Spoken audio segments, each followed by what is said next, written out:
Alright, I'm John and this is Linda, and Linda's a dual channel saturation, overdrive, fuzz, distortion pedal, so it covers a lot of ground. This is the third of the videos I've put together. The first one was aimed at guitarists, the second one at bass players, and today I want to look at using Linda in a kind of electronic music context, so using synths and drum machines and samples, and either in a kind of live or production kind of context. So let's do a quick walk around of the controls and then we'll plug her in and you can see how she sounds.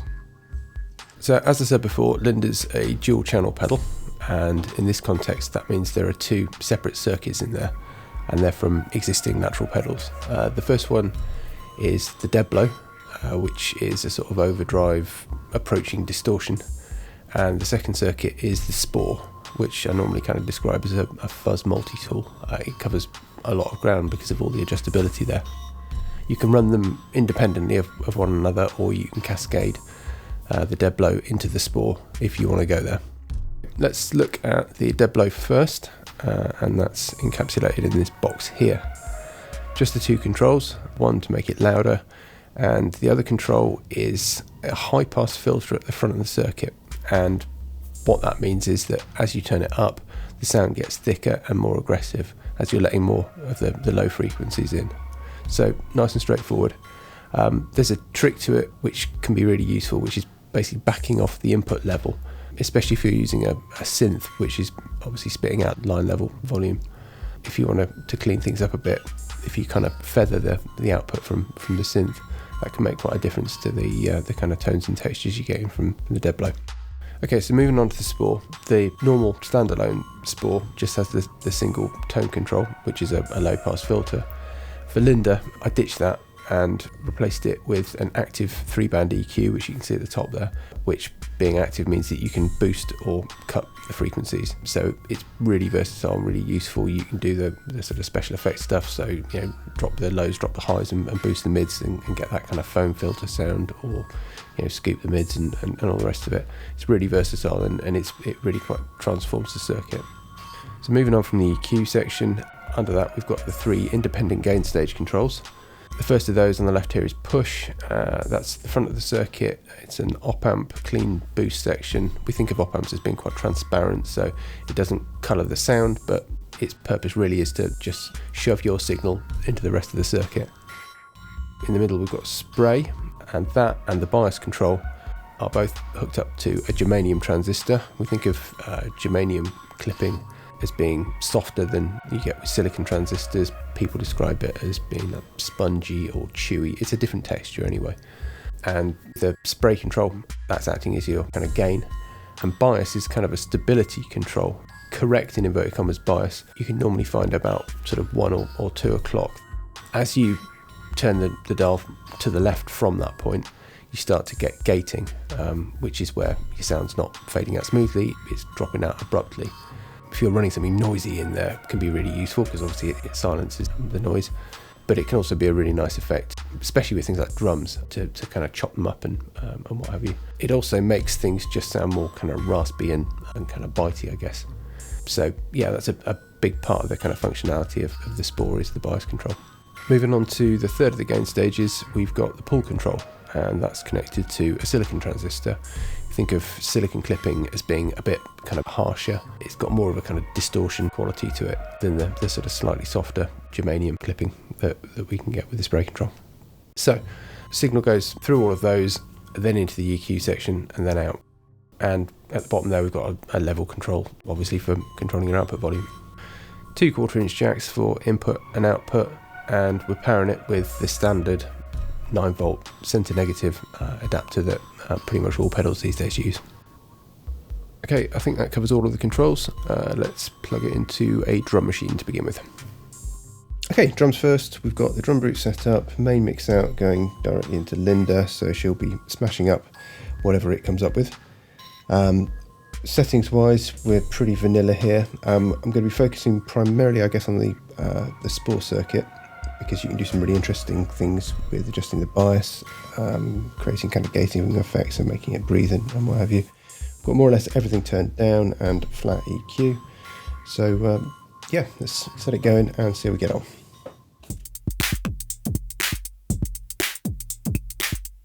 Okay, so not overly inspiring.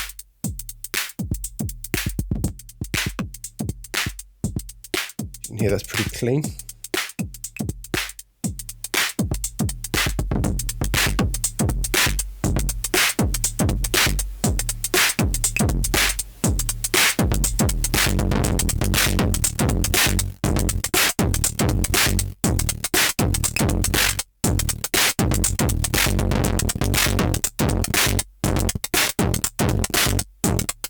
And that's already kind of really transformed it, I guess.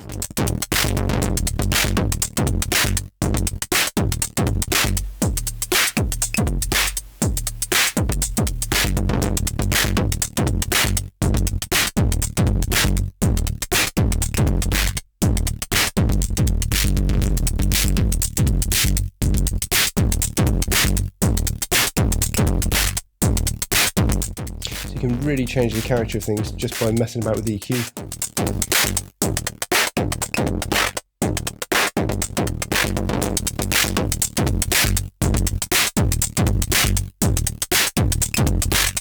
Make it a bit wilder again.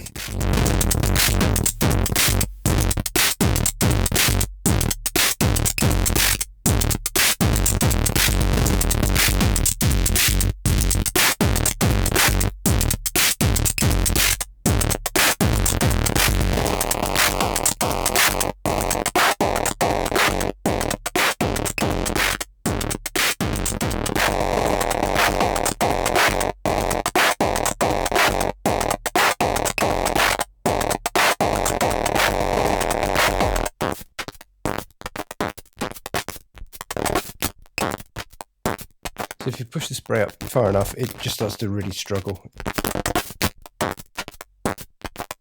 You can get it to sort of oscillate slightly. It's not always massively useful, I'll be completely honest there.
So yeah, hopefully you've got a reasonable idea now of the kind of things you can achieve with Lender. Been working on a track recently. I've used pattern a bit like this really, and just recorded a bunch of passes through Lender with kind of different settings, and I found it, yeah, really useful, inspiring bit of kit. You take a fairly average sounding beat and you can really kind of transform it in a way that I guess wouldn't have imagined from it. Right, I think that's probably enough DrumBrute for today. Let's move on to something a bit different. Okay, Electribe next, which is a sampler, groovebox kind of deal, coming straight out of there into Lender. Let's see how we get on.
Okay, let's move on to a mono synth now.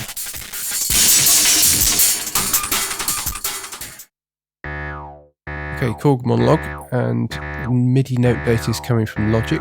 There's going to be some drums coming along in a minute, and the monologue's going through Linda, but the drums won't be.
Finally, we've got some modular stuff on the go here. We've got a patch running which is plats going into the lateral clive, which is doing a granular delay thing, and there are some drums coming from the Bitbox Micro, and everything is coming out of the modular rig there through Linda.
Right, I think we're going to draw things to a close here. Hopefully you should have a reasonable idea now of the kind of applications you can put Linda to. If you want to see any more, regularly upload to social media pages, particularly Instagram. Thanks very much for your time.